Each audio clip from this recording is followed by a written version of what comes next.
Welcome to News Today with Universal Parks News Today. I'm Tom Corliss. Here now the news for December 3rd, 2021.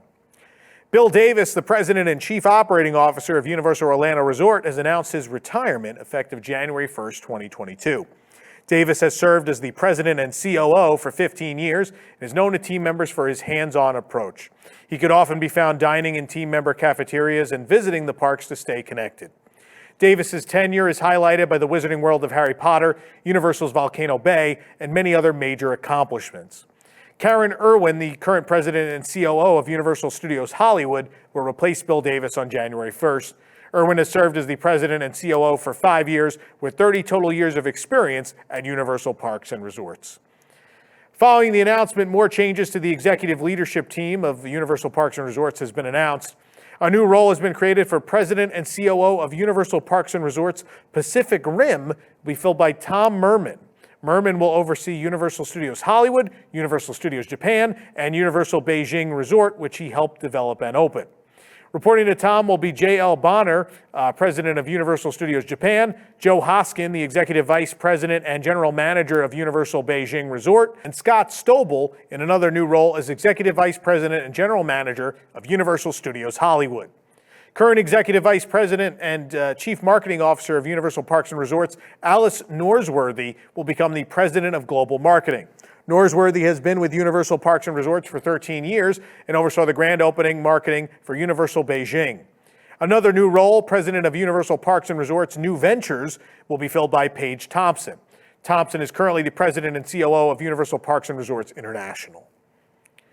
Alicia Stella has shared screenshots on Twitter of the latest permits for Epic Universe, the new theme park coming to Universal Orlando Resort. Quote, "First permits related to the actual Epic Universe park in a while filed with Orange County. These are related to the work for Project 905, which is thought to be the Wizarding World land. They are for Building 1620, which was listed in prior permits as a ride combination building. Again, the permits are for Project 905, Building 1620, which is thought to be part of the new The Wizarding World of Harry Potter land, possibly inspired by Fantastic Beasts and Where to Find Them. Previous permits listed the building as a ride combination building, according to Stella. The permits are simply for new construction, so it doesn't give much information, but it is exciting to see permits filed for actual construction in this park that's possibly going to open as late as 2025. We'll see what happens. It's the most wonderful time of the year, and Universal Orlando Resort is celebrating the awesomest celebration of the season. The Universal Holiday Tour has returned for its second year and has added a lot more to the event. Guests will get a structured 6-hour tour with a small group and a guide that includes reserved viewing for the Universal Holiday Parade featuring Macy's, reserved seating for the Grinchmas Hula Day Spectacular, an exclusive meet and greet with Santa, cookies and hot cocoa with the Grinch, and a special Who&A. It's a question and answer session with the Who's of Whoville, and as well an after-hours exclusive viewing of the Magic of Christmas at Hogwarts Castle. We have a full review of the tour. Annie went. We have a full review of the tour on our site. It is still available to book, so you probably want to check out the review and see if it's right for you. We think it's a great value, by the way. Another playground has reopened at Universal Orlando. Guests can return to the Curious George Goes to Town play area in the Woody Woodpecker's Kids Zone at Universal Studios Florida. Unfortunately, the Curious George book, usually on display outside the play area, is currently missing, probably being refurbished because, the Horror Nights crowd tends to, do stuff to it. Instead, there's just a block surrounded by stanchions at the moment. The book can be seen in our photo report from earlier in the month. The play area resembles a town where Curious George has caused some damage.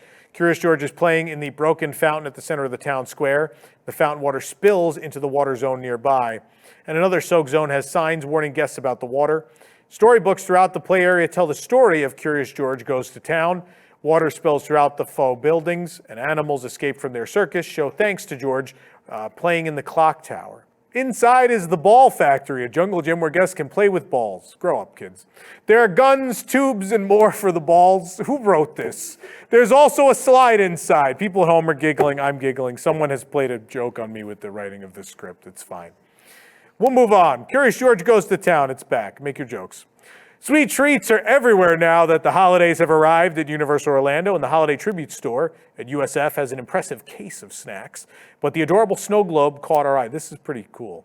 They come in vanilla, chocolate, or red velvet flavors with different fun scenes. We liked the Winter Wonderland scene in the vanilla snow globe, so we got that one.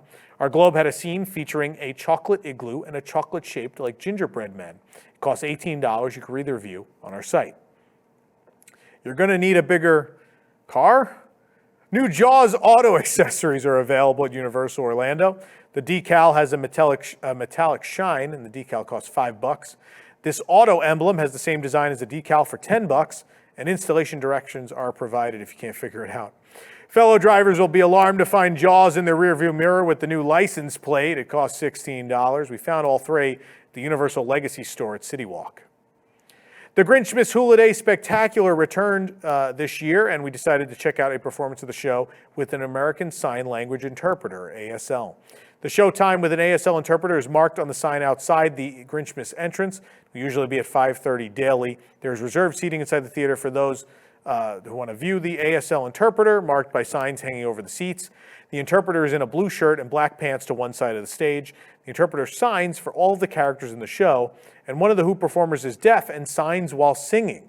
You may also meet her walking around Seuss Landing. You can watch a full performance with the ASL interpreter right here on our YouTube channel. More and more characters are appearing up close again. And the Who's have been freely walking around, as we just mentioned, for the holidays. But we recently also spotted Beetlejuice interacting with guests at USF. We found even more at Islands of Adventure. On Superhero Island, Captain America and Wolverine are no longer appearing at a distance. Guests can approach them to interact and take photos. And then Betty Boop, Popeye, and Olive Oil, kids look it up, are also no longer confined to a roped-off area in Toon Lagoon. You may note in the photos that Olive Oil is wearing a mask. Masks are currently optional for fully vaccinated team members. You may spot some characters wearing them, some not. Poseidon's Fury at Islands of Adventure has been temporarily closed since August of 2020, and so has my heart. And the construction walls erected around it in August of 21. We can now see that scaffolding rising on the facade as crew members work on the building. Hopefully this means we are getting closer and closer to the reopening of this great cult favorite attraction. I don't know what else to say. The construction walls were recently moved back closer to the building, and the scaffolding is past the attraction's entrance. From another angle, we could see the scaffolding and crew more clearly. Again, no announcements have been made about the future of the attraction. Hopefully, again, it's coming back soon. There are a lot of exciting things to do at the Universal Orlando Resort, but we're always looking to try something different. There are a few attractions around the park that offer special tours around the queue. Team members will point out hidden details, tell you some of the interesting facts as they guide you around. These aren't advertised, but there are a few rides where you can ask team members about taking the tour. They're only offered if there are extra team members available, so it depends. Revenge of the Mummy, Men in Black, and Fast and the Furious are just a few of the attractions that offer them. And Velocicoaster is the newest attraction, now offering a facilities tour for guests wanting to learn a little bit more. We stopped by the entrance of Velocicoaster and asked a team member if there was anyone available, and crowds were low and there were extra team members, so we were offered the tour. And it gave us an introduction to the story behind the Velocicoaster. You can read our full experience on our website. Patrick Dougal has shared a video on Twitter of a guest climbing Mythos restaurant at Islands of Adventure. That's right, you're watching this video now. It is someone, they just jumped up on some rocks on the side, and they are scaling the Mythos restaurant. That's a thing. You watch the full video on our site if you really need to see it. It's something. Theme park fans get an inside look at how the newest attraction at Islands of Adventure came together thanks to a new special streaming on Peacock. The making of Jurassic World Velocicoaster is now available on the streaming service, offering a 21-minute behind-the-scenes look at the attraction's development. Universal Parks and Resorts creative director Rob Bloom touted the new special on Twitter. According to Bloom, the documentary features interviews with Universal Creatives talents like Gregory Hall and Shelby Hanya, as well as Jurassic World writer and director Colin Trevorrow, who returns to the franchise with Jurassic World Dominion, which hits theaters next year. A new King Kong Moldarama machine has been installed at the Universal Legacy Store at Universal Orlando Resort City Walk. As we've shown you with the other Moldarama machines, this allows you to create your own small figure for $6. Don't worry, Jaws fans, the Jaws machine is still in the store. It's back-to-back with this one. The top of the new machine is covered in images from Kongfrontation, the original King Kong ride, which closed in 2002. An example of King Kong figurine is also on display in the machine. Right now, you can get Kong in a limited edition holiday red. I guess they'll change the color after the holidays. Of course, we had to have one. With the holiday crowd swarming here in Orlando, you may need to wake up a little earlier to beat the morning rush. And before making your way through security, we suggest making a pit stop at the Fresh Eats stand in the Hub Garage. We're big fans of the Unicorn Cold Brew. You may remember that review. So we spotted the new gingerbread cold brew offering. We had to try it. It's cold brew with gingerbread syrup, topped with whipped cream, nutmeg, and a gingerbread cookie for $5.79. The review on our site. The Red Coconut Club at City Walk is hosting an annual pass holder event every Friday and Saturday evening now through January 2nd. There's an exclusive menu of small bites and drinks, as well as a full bar. The atmosphere is great, and the location is truly a hidden gem. Only one member of your party needs to have an annual pass, so we highly suggest stopping into Red Coconut Club to enjoy this relaxing atmosphere with friends. And after a long day in the park, we couldn't wait to escape to sample some of the new items, including the Flamin' Hot Corn Dip. We paired it with a raspberry coconut cake martini. The combination of shredded chicken, creamy cheese, and corn is topped with Flamin' Hot Cheetos, served with a heaping portion of kettle chips for dipping. It's $8.99. Review on our site. Universal Hollywood has been decked out for the holiday season with garland, Christmas trees, and more. Christmas trees on present boxes line the red carpet at the entrance of the park, and the lampposts are wrapped in garland.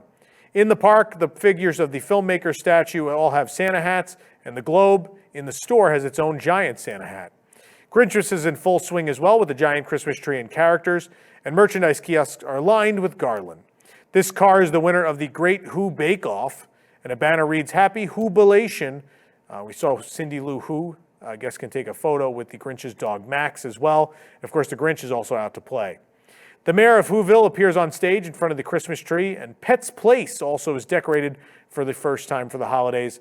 A banner reading Happy Merry Everything hangs from a garland-wrapped archway, and flat versions of some of the characters from The Secret Life of Pets are dressed up with sweaters, antlers, and Santa hats. Cookie versions of the characters are hidden in the garland, and presents can be found throughout the land.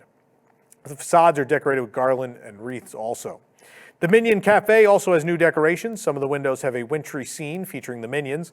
There's blue garland inside, and there's a Christmas tree on the corner next to the cafe. The tree has yellow ornaments wearing Minion goggles, and this Minion now has a giant Santa hat. Over in the Wizarding World, it's covered in garland and wreaths, and the decorations here are almost identical to those found in the Florida land. Jurassic World has its own Christmas tree. Tropical flowers and pterodactyl-shaped ornaments adorn that one. And the park's New York City area is covered in snow and decorations. Since our last look at Super Nintendo World in Hollywood, tons of blue-purple paneling has been placed throughout the land. The paneling is covering most of the walls on the lower sections of the land. Not all the paneling is permanently installed, as seen on the tower, where some paneling is leaning to one side. The paneling is EXP moisture-resistant sheathing. It's one of the first layers of walls that needs to go in. With Super Nintendo World being walled up, we may not be able to see much interior construction anymore, but it's nice to see the land progressing nonetheless. No opening date has been announced for Super Nintendo World at Universal Studios Hollywood. It's, of course, already open in Japan. We have videos of all the offerings in Japan right here on our channel for you to check out. USH also has a new retro logo paint splatter tee available. It's similar to one that we had here in Orlando. The black shirt has the classic neon Universal Studios Hollywood marquee on the front with colorful paint splattered around it. The paint splatter continues on the back. Also at Hollywood, they've officially announced the return of Eve, a one-night New Year's Eve celebration on December 31st.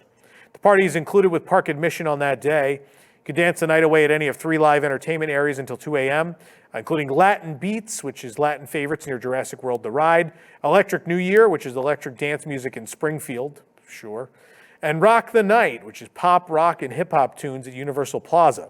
Join family and friends for a special countdown celebration at midnight as you ring in 2022 with fireworks from any of the multiple viewing locations. You can also enjoy an assortment of specialty cocktails, beer, wine, and champagne available for purchase. And don't forget about glow items and other memorabilia to join in the fun. Entertainment for Eve begins at 9 p.m. and ends at 2 a.m. Select rides and attractions will close early. All rides and attractions will close by 1 a.m. For more information on these stories and more, head on over to universalparksnewstoday.com. If you're enjoying the show, be sure to like this video, subscribe to Universal Parks News Today on YouTube for more great content, and click the bell for notifications. Also, make sure to hit select all notifications so you never miss an episode of the show. For UPNT, this is Tom Corliss saying the future is whatever you make it, so make it a good one.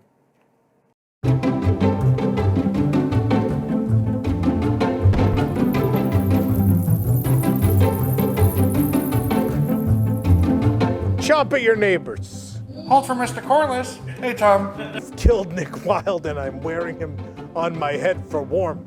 Oh! Oh, no! Mickey is giant. Oh, it's time for your favorite. Cups.